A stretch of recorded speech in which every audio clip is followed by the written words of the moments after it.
আসসালামু আলাইকুম, সবাই কেমন আছেন? আশা করি সবাই ভালো আছেন। আলহামদুলিল্লাহ, আমিও ভালো আছি।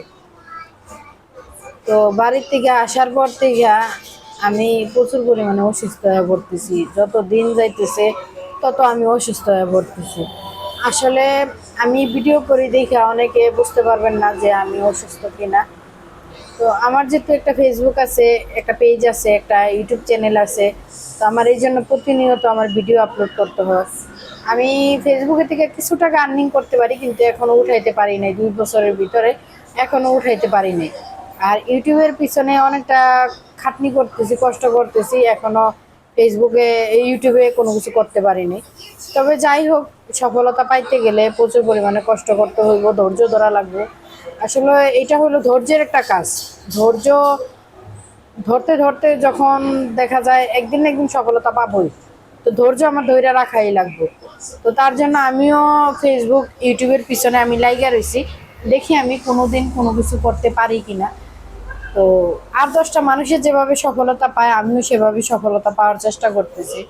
তবে সব কিছু আল্লাহর উপরে নির্ভর করতেছে, যে আল্লাহ যদি চায় আমাকে সফলতা বানাইতে, বা আমি কিছু টাকা আর্নিং করি বা কিছু টাকা ইনকাম করতে পারি, তাহলে আমি করতে পারবো। আর আল্লাহ যদি না চায় তাহলে আমি করতে পারবো না, আমি যতই পরিশ্রম করি না কেন, যতই কষ্ট করি না কেন। তো এই যে একটা কথা, আমি ভিডিও করি, অনেকেই আমাকে বাজে মন্তব্য করে যে আমি ভিডিও করি। আবার আমার স্বামীকে বলে, তোমার বউ ভিডিও করে, তোমার বউ এই করে সেই করে। দেখেন, আমার পেটে যখন ভাত না থাকবো তখন কিন্তু আমাকে কেউ দিয়ে যাবে না এক প্লেট ভাত। হয়তো বা দিয়ে যাবে একদিনের জন্য বা 2 দিনের জন্য, কিন্তু চিরস্থায়ী কেউ আমাকে খাবার দিবে না, বা কেউ আমার কিছু করে দিব না। পাড়া প্রতিবেশী বলেন, আত্মীয় স্বজন বলেন, প্রিয় মানুষ বলেন, কেউই না। দুনিয়াতে টাকা থাকলে সব কিছু পাওয়া যায় হাতের নাগালে।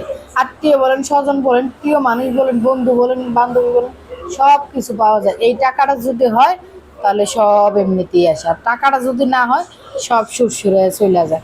আসলে আমার কথাটা সত্য না মিথ্যা আমি জানি না, তবে আপনাদের যদি ভালো লাগে তাহলে অবশ্যই বলবেন যে আমার কথাটা সত্য না মিথ্যা। আমি এতটা অসুস্থ থাকার পরও আমি প্রতিনিয়ত ভিডিও আপলোড করি, প্রতিনিয়ত ভিডিও করি। যখন দেখি একটু ভালো লাগতেছে তখনই আমি ভিডিও করার চেষ্টা করতেছি, ভিডিও করি বা ভিডিও ছাড়ি। আর যখন দেখি ভালো লাগে না তখন আমি ভিডিও করি না, ভিডিও ছাড়িও না। 3 ঘন্টা 4 ঘন্টা হয়ে যায় আমি ভিডিও আপলোড করতে পারি না, ফেসবুকে ইউটিউবে কোনো জায়গায় ভিডিও আপলোড করতে পারি না। তো যাই হোক, সবাই ভালো থাকবেন, সুস্থ থাকবেন। আর আমার জন্য সবাই মন থেকে দোয়া করবেন যেন আল্লাহ পাক আমাকে সুস্থ করে দেয়, আর আমি যেন আপনাদের মাঝে সারা জীবন বেঁচে থাকতে পারি। আসলে মানুষ তো সারা জীবন বেঁচে থাকতে পারে না, তারপরে যত জনম পারে তত জনম বেঁচে থাকার চেষ্টা করে। তো সবাই ভালো থাকবেন, সুস্থ থাকবেন। আল্লাহ হাফেজ।